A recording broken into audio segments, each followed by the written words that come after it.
So, who exactly were the Anunnaki? Were they ancient gods that the Sumerians worshipped? Were they extraterrestrial engineers who literally created humanity? Or are they spiritual guides trying to reach us from another dimension? Okay, let's get into it, because the story of the Anunnaki is like peeling back the layers of an onion, and with each layer, the reality gets stranger and way more complex. And you know, this story isn't just found on some dusty old tablets. Some people believe that messages just like this one, said to be from the god Enki himself, are being channeled right now. It really sets the stage for a journey that connects ancient history with modern spirituality, and the entire cosmos with our very own DNA. So how in the world do we make sense of all this? Well, here's how we're going to break it down. First, we're going to look at what the actual historical record says. Then, we'll dive headfirst into that famous alien creator theory. After that, we'll explore the more modern, spiritual view of higher dimensions and cosmic bloodlines. And finally, we're going to tackle the biggest question of all. If they're really out there, why are they hiding? All right, first things first. Let's ground ourselves in what we actually know from archaeology.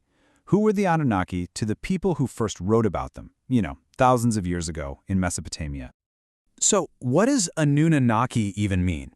Well, in Sumerian, it translates to something like princely offspring or royal offspring. They were believed to be the children of the sky god, An, and the earth goddess, Ki.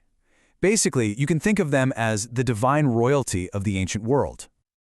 According to the myths, their main job was to decide the fates of humanity. And this group included some serious heavy hitters. You had Enlil, the chief god, Enki, the god of wisdom, and Inanna, the goddess of love and war. Now, get this, while they supposedly lived up in the heavens, the Sumerians believed that the statues they built on Earth weren't just symbols. They were considered the actual physical presence of the gods themselves.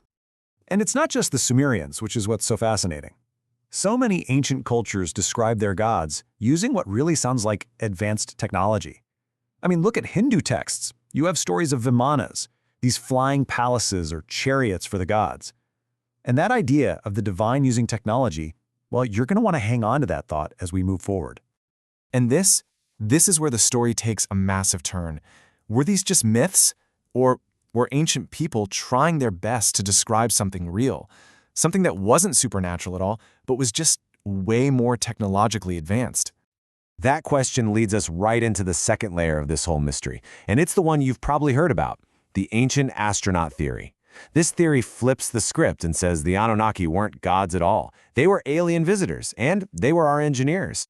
So, according to this narrative, which was really popularized by authors like Zecharia Sitchin, the Anunnaki didn't come here for some divine purpose. Nope, they had a really practical problem. Their home planet, Nibiru, had a failing atmosphere, and they needed gold particles to fix it. And guess what? Earth had the gold. The only problem was mining it was a ton of work, and they needed a labor force. So how did they solve that problem? Well, this theory says they started by trying to clone the early hominids that were already here. But the clones couldn't reproduce. So the next step was way more direct. An Anunnaki female actually carried a genetically modified embryo to term, giving birth to the first Adam. He was designed to work, to obey, and crucially, to reproduce. Eve was then created from his DNA as a clone. And all of a sudden, the story of Genesis starts to sound less like divine creation and a lot more like a genetic engineering project. I mean, you can just see the massive difference here. On one side, you have gods who decree our fates. On the other, you have physical ETs who are geneticists. Humanity goes from being devoted worshippers to a genetically created slave race. The whole motivation shifts from divine order to, well, mining for gold. And Enki, the god of wisdom, who's often linked to the serpent in the garden, is totally recast. He's now a whistleblower, the one who secretly awakened humanity against the wishes of his superiors. But the story doesn't stop there. It keeps evolving.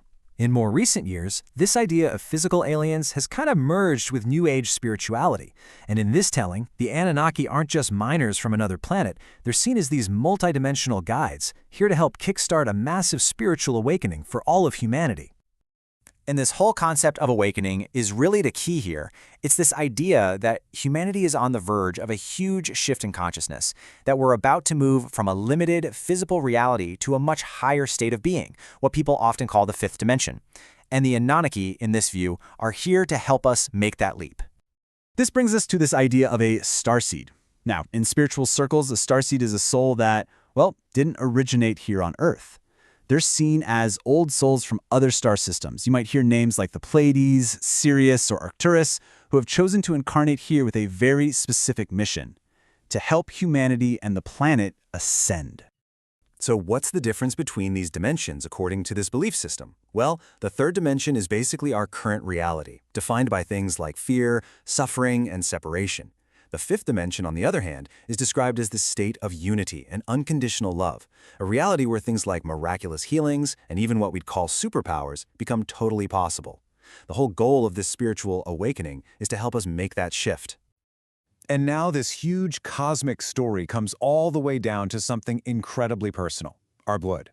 The theory goes that this extraterrestrial or interdimensional lineage isn't just a spiritual idea. It's something that's physically encoded right inside our DNA. This spiritual view even interprets our blood types differently. People with Rh-positive blood are seen as Earth guardians, souls that are deeply rooted to this planet. But those with Rh-negative blood are often identified as starseeds, souls who always feel like they don't quite belong here. They're believed to be carrying the lineage of off-world beings like the Anunnaki and even others like the Pleiadians or the Atlanteans. And the claim here is pretty wild.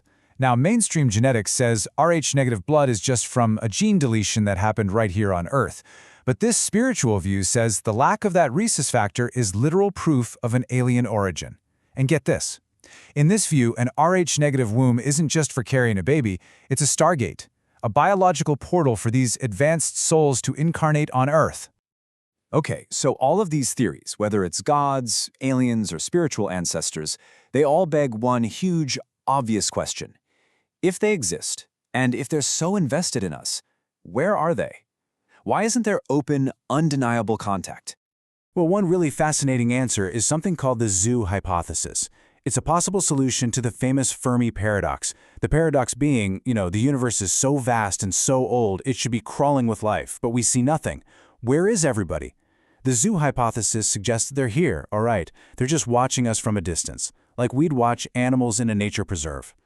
This idea rests on a few big assumptions. First, that there are a lot of advanced civilizations out there. Second, that they really value natural, independent development. And third, that they might have a universal policy of non-interference, kind of like a prime directive.